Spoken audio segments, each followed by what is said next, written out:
What's up guys, Mr. Basie here, and today I'm going to talk to you guys about a topic that just generally discusses the chances or the possibility of Halo dying as a series. Now this is something that's sort of a depressing topic for me because I'm a big Halo fan. I don't want the Halo series to die, but I can't ignore the possibility that it is there. And before I get into some of the main points I have here and the main subjects I want to talk about, let me first go back and recap some of Halo's past. So in Halo 1, 2, and 3, essentially the way those games went is the popularity continued to rise, right?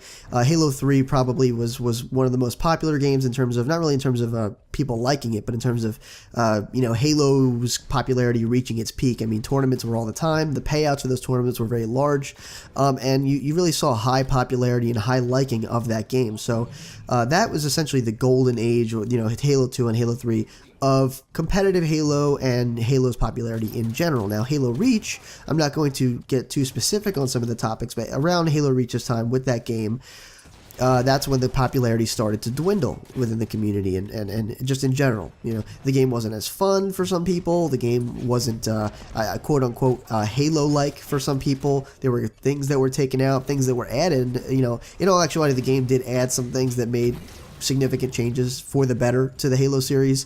But there were a lot of things that were taken out, things that people just didn't like. It just didn't feel right for, in some people's minds. I'm using quotations, air quote marks, because I don't want to personally state my feelings of the game. But those were some of the complaints that people had, and that's why the game started to dwindle in popularity. So then Halo 4 came around, right? Halo 4 was supposed to be the game that revitalized the series. It brought the old players back, brought some new players back.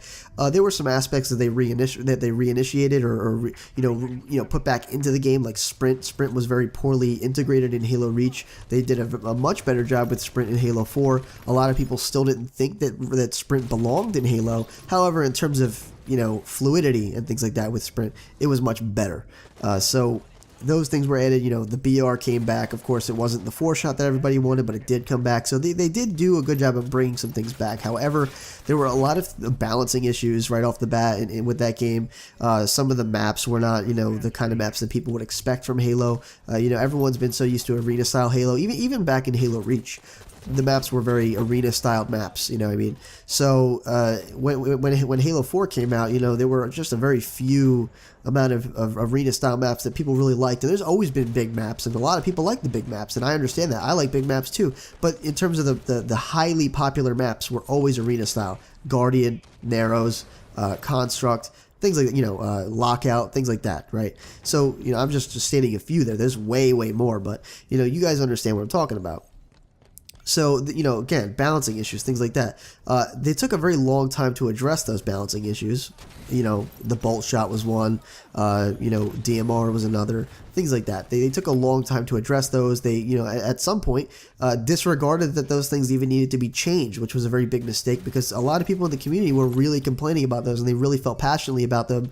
And at the very least, I feel like they should have considered, if that many people are complaining and you really do care about those people, you need to consider those, at the very least consider them. So, those were some aspects that really upset people. Now, I think in terms of the baseline Halo 4, it was a good game. It had the potential to be great, but they took a very long time to fix some things, and they still kind of take a long time to fix some things. I don't know whether that's because they don't have the ability to, or what is it. I mean, Halo 2, in terms of Halo 2 Anniversary, this is what I'm specifically talking about, with the matchmaking and all that stuff. They were they weren't super quick, but they were much quicker on this, and I think that there was a lot of problems with that, like actual problems that prevented them from doing it as quick as people really wanted them to, but they were working very hard to fix those problems with the matchmaking and the party systems and everything like that, much faster than Halo 4. I mean, I think they really learned their lesson from Halo 4, which is a good thing going into Halo 5, that we know that 343 is willing to work that hard for us. Because in Halo 4, it took them 6 months to fix any of the major things, and that's, at that point, you've pissed off so many people, the game is probably dead by then, and that's essentially what happened. The game had died very quickly. Even Reach had some things, Reach had more popularity in terms of the playlist numbers and everything in that game over Halo 4. So, yes, Halo 4 was kind of a failure in that regard, but in terms of the baseline of it, it was fine. So we see Halo 5, okay, it's coming out, and again, we see that, they're willing to work very hard for us with Halo 5 Guardians because they worked very hard on Halo 2 Anniversary. So, in Halo 5 Guardians, they're bringing back Sprint yet again, with an implementation that I personally don't agree with. the fact that you don't regain your shields when you are running away or sprinting. I think it was a much better implementation to get slowed down when you got shot, rather. And also, I think that it probably would have been, rather than this implementation of, running away with sprint, it probably would have been even better to just slow them down even more, because there's less, that essentially what that did was that took away that whole aspect of, yes, you have sprint, but you cannot use it to get out of stupid mistakes that you've made. You know what I mean? That's the whole point there. With the way that this is implemented, it kind of rewards people for being, I wouldn't say noob-like, but doing something that throughout the entire history of Halo has been considered noob-like, quotation marks. But I'm not going to touch too much on that. That's just something that I'm talking about. Those are things that are implemented in the game. Overall, I think that the game is really good. If the game were to be released right now, if without any of the changes that I think should be made, or tweaks that should be made, or anything like that, or that the community thinks should be made, like Thrust or whatever, I would not be upset. I would not be mad. But I do think that those things need to be fixed. I just wouldn't be upset as the game is right now. So I think that in terms of this game is the Hail Mary. This is the game that needs to be, again, like everyone's been saying, it needs to be like Bungie's Halo 2, and then Halo 6 needs to be like Bungie's Halo 3. That's how it's got to be to revitalize the community. And I think that there's a lot of potential here. They need to listen to the community members. They need to pick up a lot of new ideas.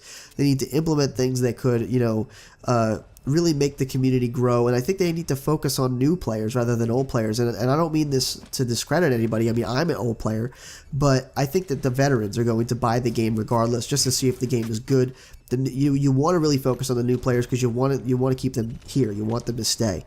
And one of the main things that they've done is made it so that the default control scheme when you first start the game is very similar to Call of Duty. So Call of Duty being one of the more popular console games out there, when people come over to Halo and try it, they're going to be very familiar with it right off the bat. They're not going to feel, not at home. They're not going to feel like they're in a different realm, or that they're not, in a good state of mind. You know what I mean? They're going to be very comfortable with it right off the bat. Yes, the game's a little bit harder. Yes, the game has a little bit more of a learning curve, but there's sprint, you've got Call of Duty like control scheme right off the bat as your default. Those are the things that are going to bring in the new players, and that's what I really think we need to concentrate on here. In terms of the resolution to this downscale in popularity, we really need to focus on new players. Yes, we want to appease to the old players as well, and I think some of my ideas previously, in some of my previous videos, have addressed that kind of concern and that problem that would arise if you address too much of the new community. So those are the things that I think need to change. I think, yes, there is a possibility, but this game has a very strong potential to bring it back. I just really hope that they listen, that they implement the things that they need to implement. And, the way that they have reacted to the whole Halo 2 anniversary matchmaking thing, it looks like they are making those right decisions. It looks like they really do genuinely care, and they're willing to listen to the community now, unlike they did before. And they really take very quick action. I think, like again, in Halo 2 Anniversary, with the whole matchmaking system, I really feel like there were things out of 343's hands that made it very difficult for them to react quickly. But in terms of the turnaround, after the game came out, 2 to 3 weeks, yes, that's a slightly long time. But if you consider the difference between 6 months and 2 to 3 weeks, that's a very quick turnaround, especially when I personally think that there were a lot of barricades and things that stopped 343 from doing this quickly. I think there were problems on other people's end, like Microsoft and online and things like that. So I don't think it was entirely 343's doing that messed up their multiplayer experience. So with that being said, guys, I really hope you enjoyed. Please drop a comment down below with anything that you thought about this video, whether you agree with me, disagree with me, or you have anything to add to it. Rate the video what you think it deserved, and if you'd like to become a Sage in Training, make sure you subscribe today. This has been Mr. Basie, your favorite Sage, and as always, I'll see you in the next video.